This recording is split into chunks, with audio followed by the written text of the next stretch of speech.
falando das coisas boas, depois das coisas ruins, antes de chegar nas notas, beleza? Primeiro, o clima dessa série é de fato o clima das séries da Netflix. Parece que foi um flashback, viu? E isso com os altos e baixos, eu devo dizer, porque a ação que a gente curtia das séries da Netflix, especialmente a série do Demolidor, dá para ser notada aqui em Echo. Mas também outras características, como também algumas escolhas em efeitos visuais, o próprio baixo orçamento na filmagem das cenas, muitos diálogos em ambientes parados para economizar orçamento. Baixa grana para fazer uma série pode até ser bom, usado em conjunto com a criatividade dos envolvidos. E em várias cenas deu para ver isso em Echo. Aliás, um dos maiores trunfos dela foi canonizar, ou seja, oficializar as séries lançadas originalmente na Netflix. Punho de Ferro, Jessica Jones, tudo aquilo agora é oficialmente parte da mesma linha do tempo dos filmes do universo cinematográfico da Marvel. E isso está carimbado por causa de Echo. As cenas de ação são excelentes, a coreografia é ótima dessa série. Entretanto, é importante reforçar que o tom,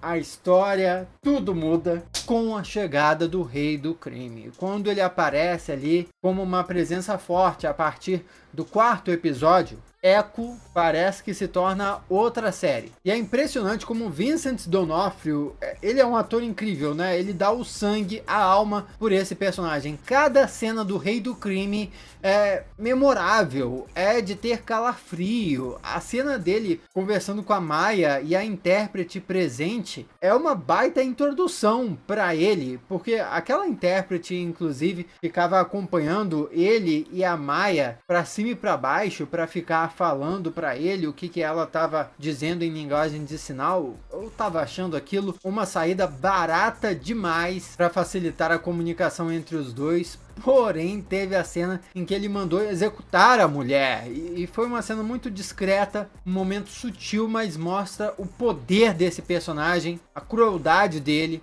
e também a relação que ele tem com a Maya Lopes, né? Porque assim, ele cuida dela, se importa com ela, mas não o suficiente para aprender linguagem de sinais. É uma relação meio complexa, né? Ele quer usar ela, ele gosta de ter ela por perto como uma espécie de moleta emocional, mas tem que ser dentro das condições dele, e é isso. A situação até ficou evidente quando ele chegou colocando aquele aparelho tecnológico, tal, muito Marvel, né, para que ele conseguisse entender o que ela dizia em linguagens de sinais e ela conseguisse entender o que ele dizia. Na superfície parece uma coisa mega gratuita, mas na verdade conta mais sobre quem ele é, né? Passando para outros personagens ali, a galera que a Maya reencontra do seu passado, achei todo mundo razoavelmente bem construído, com uma boa personalidade, dá para entender a motivação de todos, até mesmo da avó dela ao tê-la abandonado até certo nível. Eu acho importante louvar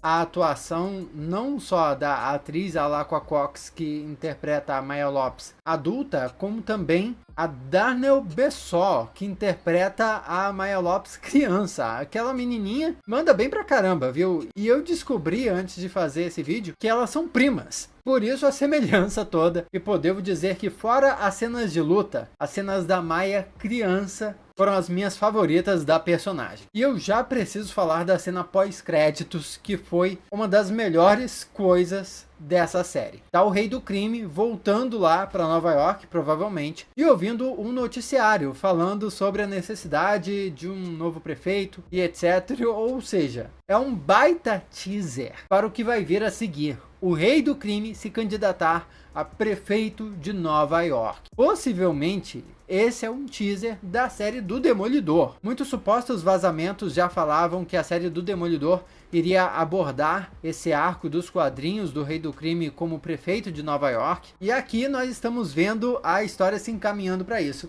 Curioso é que eu perguntei justamente ao Vincent D'Onofrio sobre isso. Kingpin has gone through some very interesting arcs in the comics recently. He even starts being a mayor of New York City. This kind of story fits the MCU today, or is maybe too early for this character? It's a good question. Wilson Fisk's character now, from Echo to the new Daredevil Born Again, is evolving. And the subject that you're talking about, him trying to be not so broken anymore. The attempt attempt to do that is part of our story. The fans and you can probably guess how that turns out. Foi muito, mas muito boa essa entrevista que eu fiz com ele, tá inteira nas minhas redes sociais, Instagram, TikTok. Dá um pulo lá, aproveita e me segue. Aliás, deixa um like nesse vídeo pra reforçar a família Loquia. Pode ser? Não custa nada e ajuda pra caramba, hein? Beijo lá. Mas vamos pras coisas ruins. A última coisa boa que eu mencionei foi a cena pós-créditos. E talvez isso seja a primeira coisa ruim. Poxa, é um pouco chato ver mais uma produção da Marvel onde a cena pós-créditos é a coisa mais empolgante, né? E me deixou até pensando como o Rei do Crime, apesar de ter sido incrível nessa série, por conta da atuação do Vincent D'Onofrio, foi pouco utilizado. Porque se parar para pensar, poxa, o que o Rei do Crime fez aqui? Ele chegou, tentou convencer a Maya Lopes a voltar com ele e quando não conseguiu ele foi embora.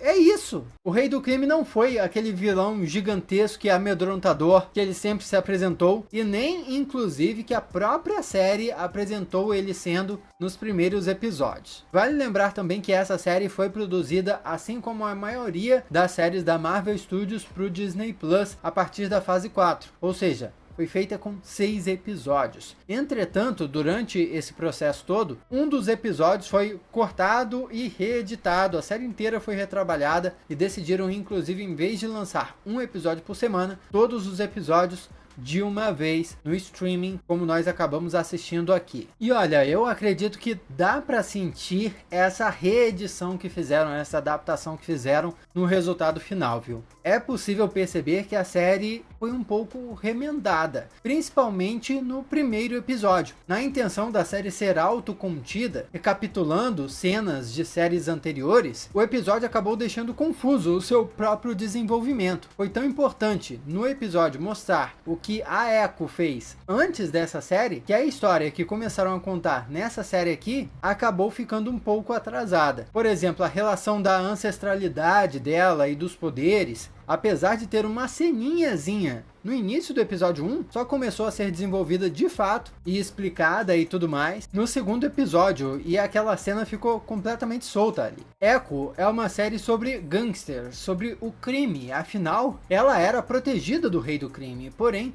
também tem um elemento mitológico, indígena. E houve uma dificuldade em misturar essas duas coisas numa história só. Um bom exemplo disso é que chega um momento em que a ação desacelera. Sabe a ação das séries da Netflix? Aquela porradaria urbana, estilo Demolidor? Aliás, vamos falar daqui a pouco do Demolidor, tá? Mas enfim, esse tipo de ação some depois do episódio 3. Porque o Rei do Crime aparece, e daí a série ganha um novo tom, como se fossem duas séries distintas, o episódio 1 ao 3 e daí o episódio 4 e 5. E os poderes? Toda vez que os poderes da Echo ameaçam a despertar, a aparecer, mostram os flashes, né, as imagens das antepassadas, mas isso se repete tanto, mas tanto. Isso é tão cansativo que na hora do vamos ver, que ela desperta os poderes definitivamente, não existe mais peso algum na presença das outras mulheres, porque nós já vimos a memória delas aparecendo tantas e tantas vezes que elas estarem ali já seria óbvio.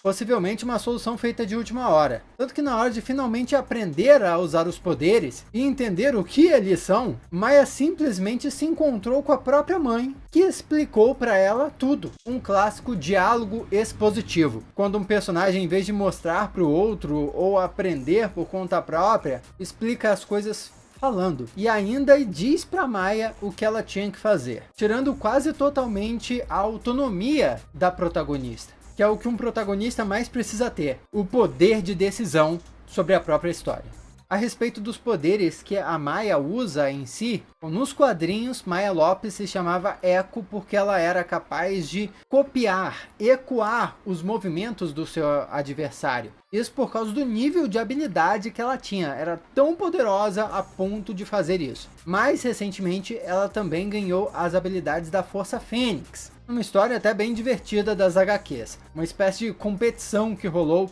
entre vários heróis, anti-heróis, vilões, e acabou que ela virou a nova portadora da Força Fênix. Bom, aqui na série parece que misturaram esses dois conceitos, o conceito dos quadrinhos da Echo e do superpoder da Fênix. Aqui ela é Echo porque os antepassados existem nela como um eco. E eu entendo a homenagem disso, eu entendo que é bonito. Entretanto, seria possível trabalhar melhor o resultado final, já que no fim das contas, ela acabou ficando uma espécie de punho de ferro genérico aí. Depois ficou parecendo que todos, pelo menos as mulheres, daquela linhagem Choctaw são capazes de despertar o mesmo poder, ao menos na presença dela, já que a avó e a outra mina também de repente viraram punhos de ferro genéricos, o que era simplesmente super força, compartilhar poderes, uma cura que ela consegue fazer com uma hashtag assim, que me lembrou demais a hashtag que o Flash fez no filme do Flash para soltar raios. Meu...